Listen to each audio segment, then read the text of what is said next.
Kingdom of Mouseland. Long, long ago and far, far away, there lived in a forest many, many little mice.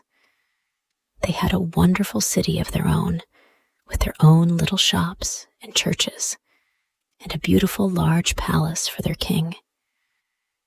Each little mouse had his own little house, with his own little chairs and tables and beds, and everything complete.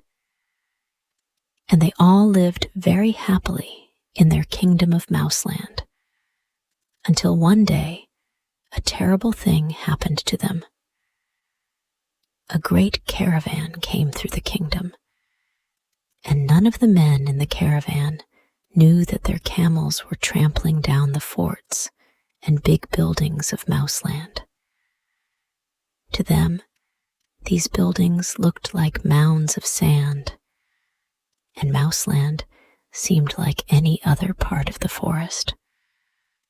So these men, on the backs of the big camels, not knowing what great havoc they were working with the mice, encamped in Mouseland for the night.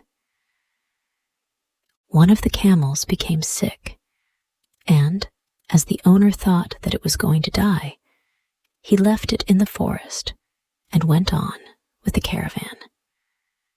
But the camel did not die. Very soon he got well, and when he was well, he became very hungry. So he strolled all about Mouseland, eating up the crops of the mice and treading down their houses, until at last he came to the Mouse King's park. He ate a great many trees and trampled down the grass and flowers. And the keeper ran in a hurry to tell the king. "Ee, ee, ee, ee," squeaked the keeper. "Oh, king, great king, there's a large mountain several miles high out in our garden, eating everything up that is within sight. What shall we do?" "We must make an example of this mountain," said the king, "or the whole earth will be moving, and we shall all be destroyed." Then the king called to his prime minister, who was a fox named Sandy. "Go and command that mountain to come to me at once." So Sandy, the prime minister, went to find the mountain. And the next day he came back, leading the camel by his nose string. But when the camel saw how very little the king of the mice was, he began to grunt and to gurgle, to wrinkle up his nose and make scornful faces at the king. "Hello, is this little thing your king? I thought that your king was a lion, at least. I should never have come for such a tiny creature. Bah, you are no more than a speck." Then he turned about and stamped out of the court, eating everything that came in his way. What could the king do? He was very, very angry, but he had to swallow his wrath and make the best of it. However, he made up his mind that he would take revenge. And one day, the camel's nose string became caught in a creeper so that he could not get away. Then Sandy, the fox, came along, and he laughed. He, you are at our mercy now. He. And away ran the fox and told the king. The king came with the fox, and when he found that the camel was a prisoner, he said, "Oh, camel, boastful camel, You despised my words, and now see the result of your wickedness. You are punished for your sins." "Oh, mighty king," said the camel very humbly, for he knew now that he was caught. "I do indeed confess my fault, and I pray you to forgive me.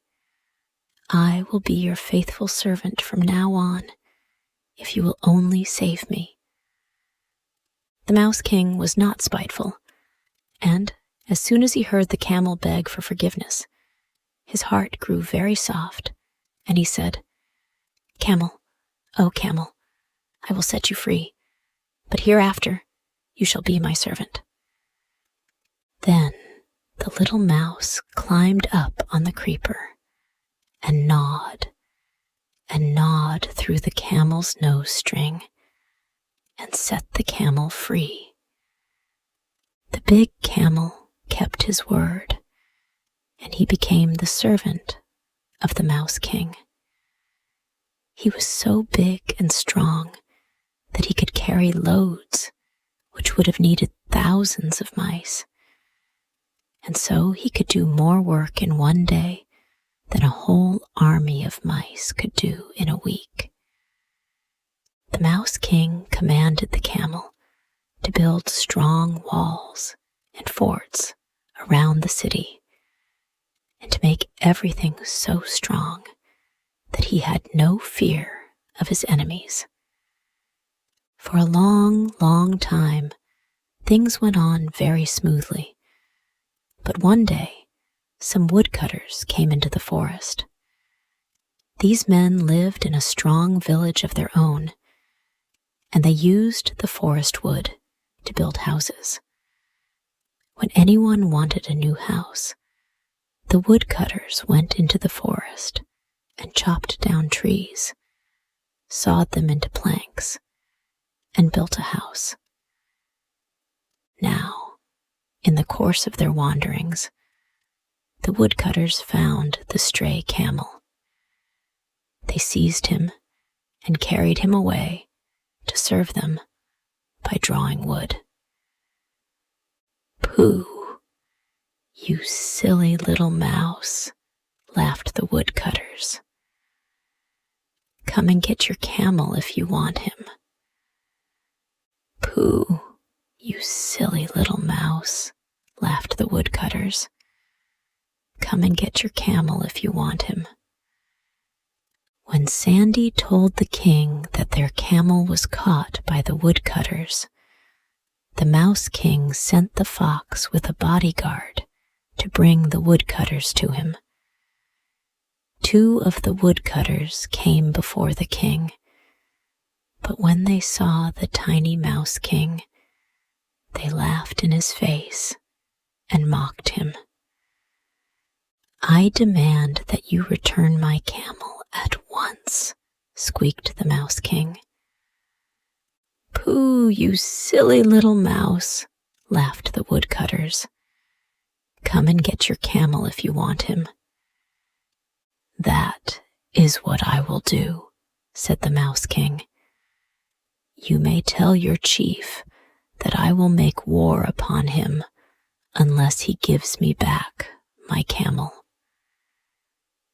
Then the Mouse King called his subjects, millions and millions of them, and they all set out for the village of the woodcutters.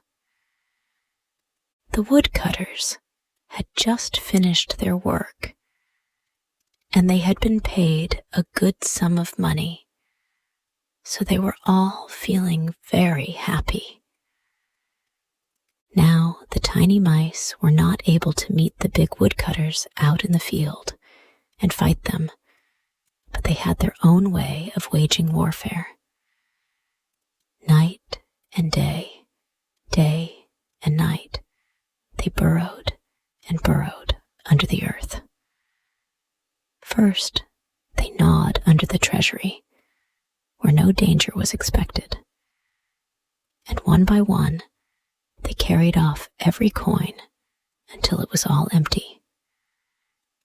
Then they burrowed underneath all the houses in the village. Millions of mice were busy all day and all night, carrying out little baskets of earth from under the foundations. They worked and worked, and they gnawed and gnawed, until very soon the woodcutter's village was standing on a thin shell of earth, while underneath them was a big, dark hole. At last, the Mouse King felt that the time had come to strike a blow. He knew that the crust of earth was so thin that the least shock would destroy it. So the Mouse King wrote a letter to the woodcutter chief, asking once more for his camel. And in this letter, he hid a small package of snuff. He put the letter in the mail, and then all of the mice went away and waited. When the postman brought the letter to the woodcutter chief, he read it through and laughed heartily. Ha ha ha, that's a good joke. His Majesty, the Mouse King, demands that I send back the camel, or he will wage war against us. Well, let him come on. He will soon wipe the mice from the face of the earth. He waved the letter in the air and said, "Let them come on at once." Now, as he waved the letter about, all the snuff fell out of it and flew up his nose. "Kerchoo, kerchoo, kerchoo, ooh," sneezed the chief. And "Kerchoo, kerchoo, kerchoo, ooh," sneezed all the men who were near him.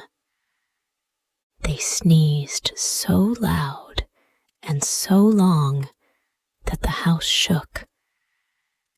The thin crust of earth under them trembled and gave way, and all the woodcutters fell in, and all the houses in the village tumbled and sank down into the deep, dark hole. After this victory, the Mouse King led his camel and his army back to Mouseland, where they lived in peace the rest of their lives.